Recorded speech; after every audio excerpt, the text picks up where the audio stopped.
नमस्कार माझ्या सर्वांना. मी शिवानी. गावाकडच्या स्वादमध्ये आपलं खूप खूप मनापासून स्वागत आहे.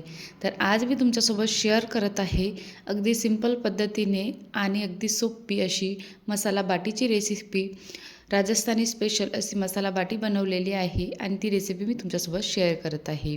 यामध्ये मी आलूची स्टफिंग भरलेली आहे. तुम्ही मटरची सुद्धा स्टफिंग भरू शकता आणि ही रेसिपी बनवू शकता. तर ती रेसिपी मी सुद्धा तुमच्यासोबत शेअर करणार बनवल्यानंतर. तर आत्ता आपण मसाला बाटी बनवूया. त्यासाठी काय करायचं, 2 कप गव्हाचं पीठ घ्यायचं आणि त्यामध्ये 1/4 कप रवा टाकायचा. सुजी टाकायची नॉर्मल जी घरची असते ती आणि सोबतच त्यामध्ये चवीनुसार मीठ आणि 1 चमच ओवा असा हातावर मॅश करून टाकायचा आणि सोबतच तूप टाकायचं 2 चमचच्या जवळपास.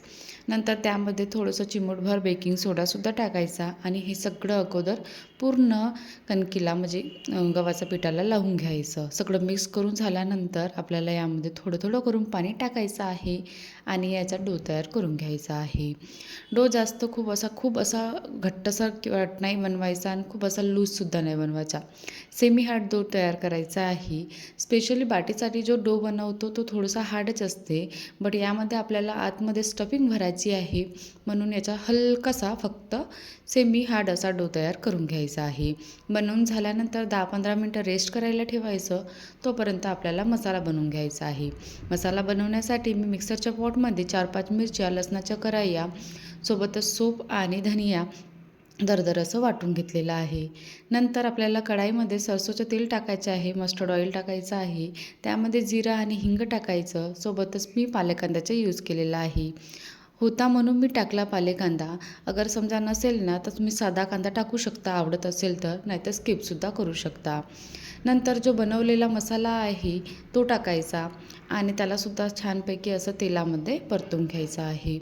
छानपैकी असं तेलामध्ये परतवलं की यामध्ये नंतर आपल्याला मटर टाकायचे आहे. यामध्ये तुम्ही फ्रोझन मटरचासुद्धा वापर करू शकता किंवा जे साधे आता फ्रेश मिळतात ना, तर त्याला मी थोडंसं उकळून घेतलं, थोडंसं बॉईल करून घेतलं मटरला आणि ते सुद्धा त्यामध्ये टाकलेले आहे. नंतर छानपैकी याला मिक्स करून घ्यायचं आणि नंतर आपल्याला मसाले टाकायचे आहे. खूप छान वाटते ही बाटी खायला. जशी नॉर्मली आपण दाल बाटी खातो, पण तिच्यापेक्षा ही मसाला बाटी ना तुम्ही बिना काही केल्याने म्हणजे सातमध्ये वरण किंवा चटणी वगैरे न करता अशी पण सुद्धा तुम्ही खाऊ शकता. नंतर यामध्ये मी मसाले टाकले जसं हळद आणि जिरा पावडर, धनिया पावडर, गरम मसाला आणि काश्मीरी रेड चिलीचं पावडर कलरसाठी. नंतर हे चवीनुसार मीठ आणि हे सगळे मसाले टाकल्यानंतर उकडलेले आलू टाकायचे. मी 3 आलूच्या जवळपास आलू घेतलेले होते, उकडून घेतले अगोदरच आणि ते सुद्धा मिक्स करून घ्यायचं. सोबतच मिक्स करताना यामध्ये आमचूर पावडर आणि चाट मसालासुद्धा टाकायचा आणि गॅसची फ्लेम ही लो करून घ्यायची. लो फ्लेमवरच आपल्याला हे मसाले वगैरे टाकून मिक्स करून घ्यायचा आहे आणि कमीत कमी 1 ते 2 मिनटं याला परतवत राहायचं आहे. नंतर त्यामध्ये बारीक चिरलेला कोथिंबीर टाकायचा, तो सुद्धा मिक्स करून घ्यायचा आणि आत्ता आपला मसाला तयार झालेला आहे बाटीसाठी. तर याला थोडंसं थंड व्हायला ठेवून द्यायचं आहे.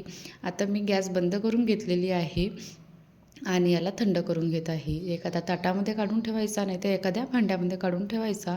थंड झाला की आपल्याला जो बनवलेला डो होता कणकीचा गोळा, त्याला एकदा आणखी मळून घ्यायचा आहे आणि मळून झाल्यानंतर याचे छोटे छोटे गोळे तयार करून घ्यायचे आहे.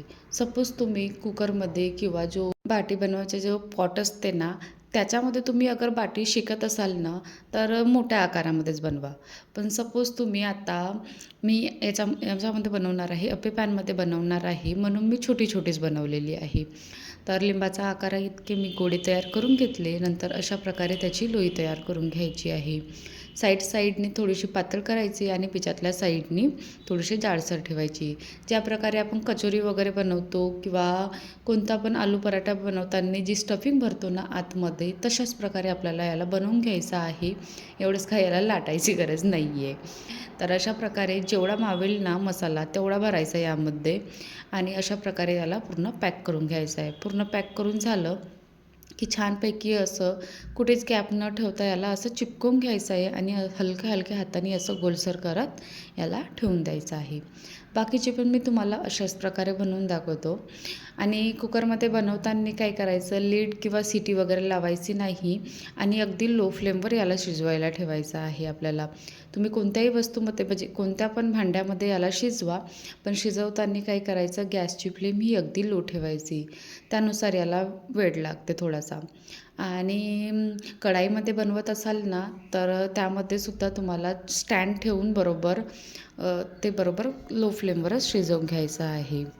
मी याला साध्या पद्धतीने, अगदी सोप्या पद्धतीने बनवण्याचा प्रयत्न करण्यासाठी आणि सगळ्यांकडे अप्पे पॅन असतेच, ह्यासाठी मी अप्पे पॅनचाच यूज केलेला आहे आणि ही बनवलेलं आहे.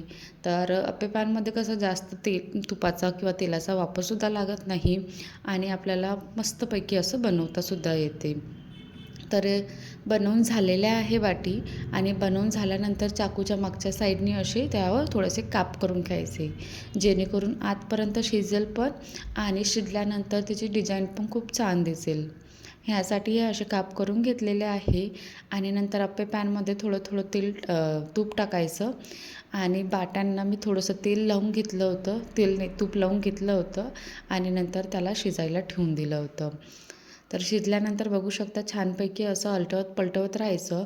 कमीत कमी याला तुम्हाला 15-20 मिनटं लागेलच. अशा प्रकारे मी बाट्या शिजवून घेतल्या पूर्ण चारही बाजूनी गोलसर जेवढे काही आहे सगळ्या बाजूनी शिजवून घेतलं आणि तुम्हाला मी फोडूनसुद्धा दाखवते. बघा आतमध्ये किती छानपैकी असा मसाला स्टफ झालेला आहे आणि खूप छान वाटली खायला. अगदी तुम्हाला समोसा, कचोरी वगैरे खाण्याची गरज पडणार नाही आणि ही हेल्दी रेसिपी आहे, कारण की यामध्ये आपण गव्हाचा पिठाचा वगैरे वापर केलेला आहे. सोबतच तूप आणि आलूची स्टफिंगसुद्धा आहे. त्यामुळे ही पाटी अगदी हेल्दी आहे आणि खायलासुद्धा टेस्टी आहे. आवडली असेल रेसिपी तर बनवून बघा आणि चॅनेलला सबस्क्राईब करायला विसरू नका.